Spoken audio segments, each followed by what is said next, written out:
Did you know the New Zealand government has only just settled on a definition of what constitutes manuka honey? Food law specialists at Simpson Grierson find out how to tell if your honey is the real deal. For years, manuka honey has been celebrated as a unique product of New Zealand. But how do you know your expensive jar of liquid gold is authentic? What does manuka honey really mean?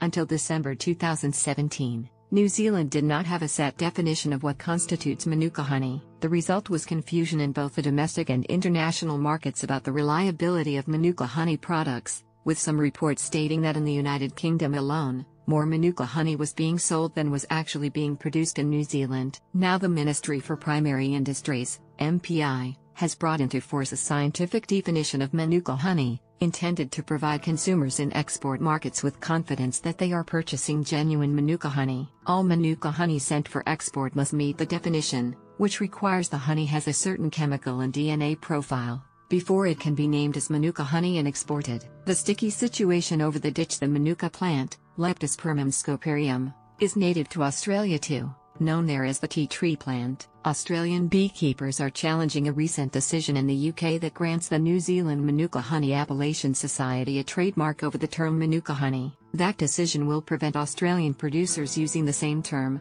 even though their products are practically indistinguishable from the New Zealand products. For manuka honey purchased in New Zealand, be careful.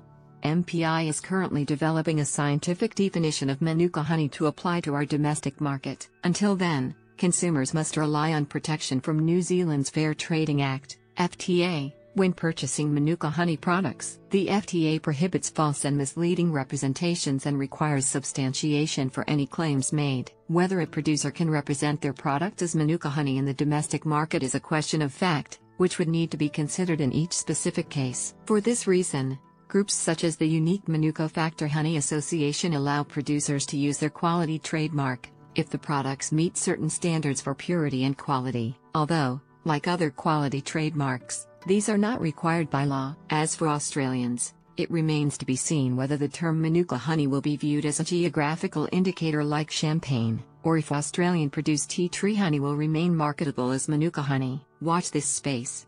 Related posts: the rules on dairy alternatives sold as milk, the work drop, why you should eat honey, how to